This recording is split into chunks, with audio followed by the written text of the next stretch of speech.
But we begin with President Biden calling on U.S. oil companies to produce more gas and reduce prices. In a letter to 7 oil companies, the president told them, if they would, please work with the administration to boost supplies, lower the cost of refining, and thereby bring down prices at the pump. All this comes as the national average for a gallon of regular gas now just a little bit over $5. The Federal Reserve, as we mentioned earlier, is also taking steps to fight inflation. Today it announced a major step it said it hopes will rein in ever higher prices. Skyler Henry has more from the White House. The Federal Reserve announced it's raising interest rates by 3/4 of a point. High inflation imposes significant hardship, especially on those least able to meet the higher costs of essentials like food, housing, and transportation. Higher interest rates make it more expensive to borrow money. That, in turn, means many people will eventually spend less. That leads to a drop in demand for goods, which should lower inflation. Right now, demand is substantially higher than available supply, though. So we feel that there's a role for us in moderating demand. Those are the things we can affect with our policy tools. In Philadelphia Tuesday, the president acknowledged the impact inflation has had on Americans, with the average U.S. family spending nearly $350 more per month to buy the same amount of goods they bought last year. Inflation.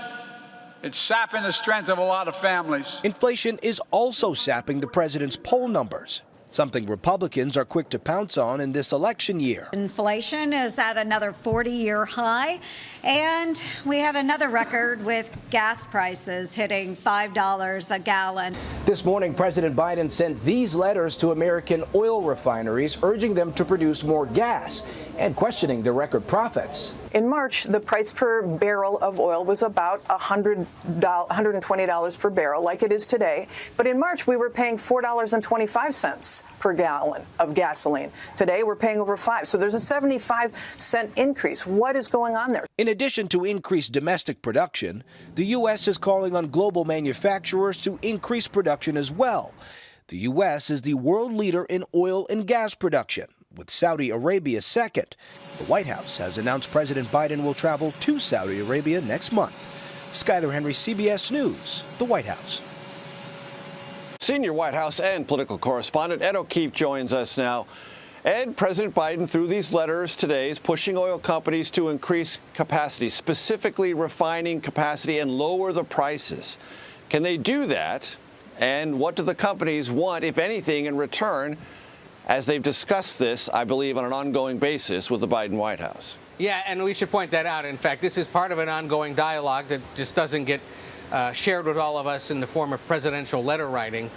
The response from oil companies today and the industry groups that represent them is essentially, look, we're working on boosting our refinery capacity in the United States, but given that there was a pandemic that led to a record and dramatic drop in supply, we cut our ability to refine, and it's going to take a few years and a fair amount of money and resources to put those refineries back in place.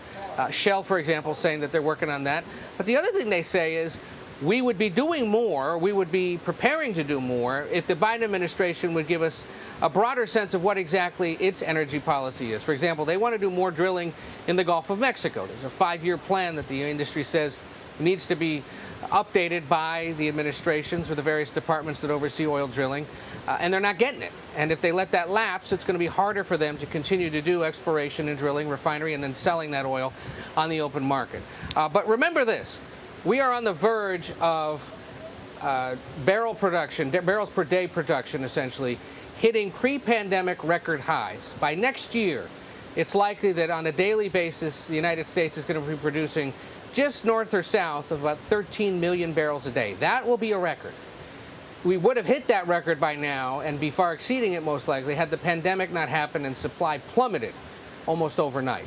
So the idea that we're not producing as much as we could is a fair argument by the Biden administration, but one that can't be solved overnight.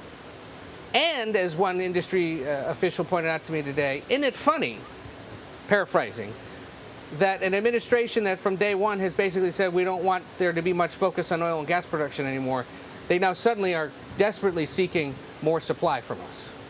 And I'm really glad you put it in that context, Ed, because for the audience's benefit, right now the White House has two problems. It has a price problem, which is creating a political problem. Yep. And the solution to that price problem is more supply. And the suppliers are saying, we need predictability. We can't address your supply problem tomorrow, but if you give us predictability for 5 years, in the not too distant future, we possibly can, which collides directly, as I understand it, with the administration's preference and certainly policy impetus to increase awareness, visibility, and regulatory access for renewables and not for fossil fuels. And one more quick point on this, and I think we're going to see in the next few weeks.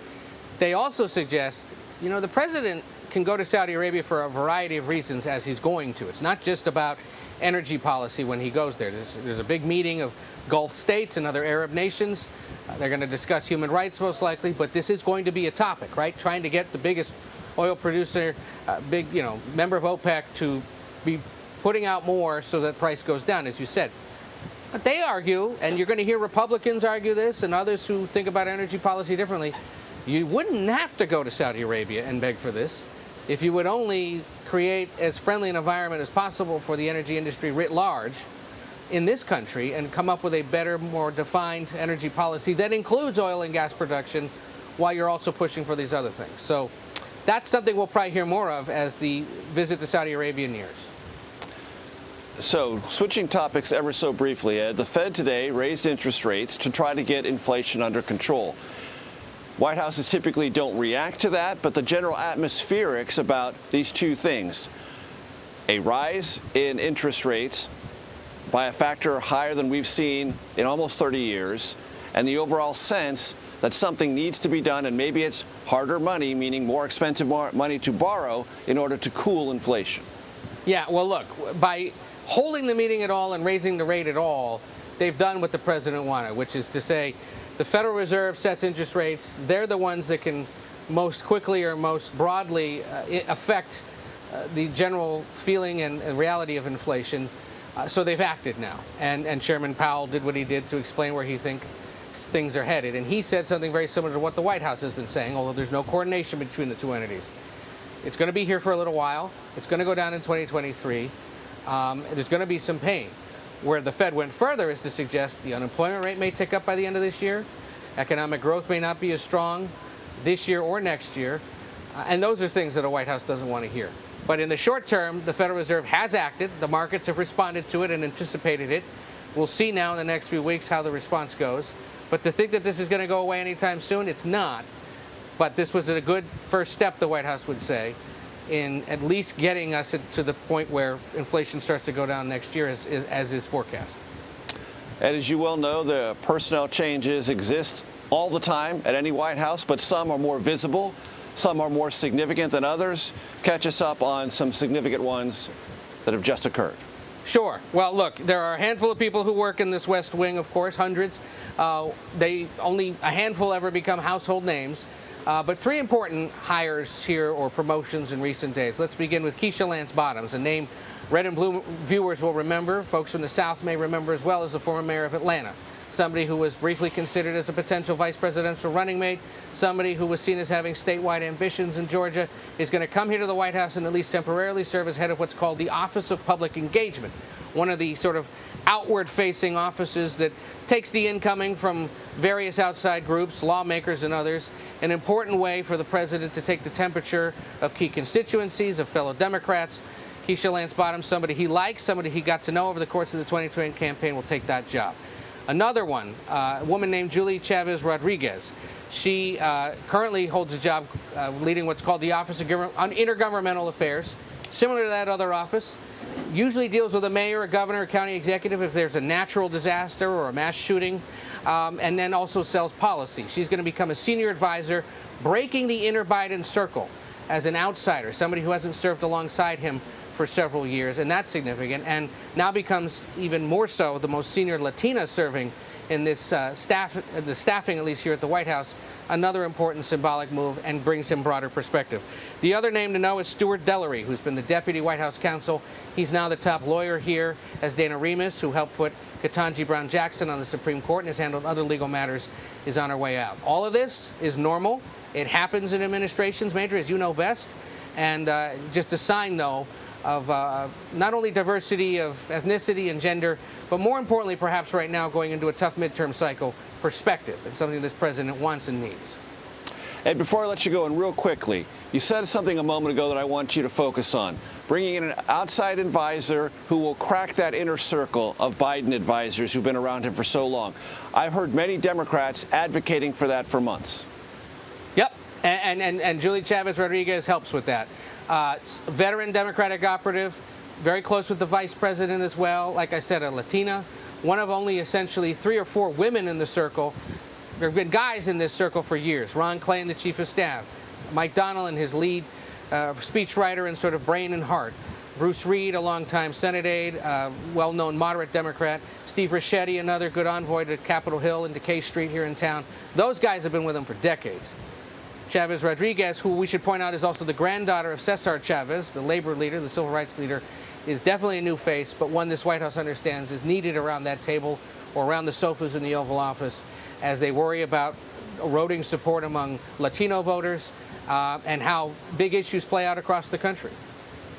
Excellent. Ed O'Keefe, as always, thank you so very much. Take care.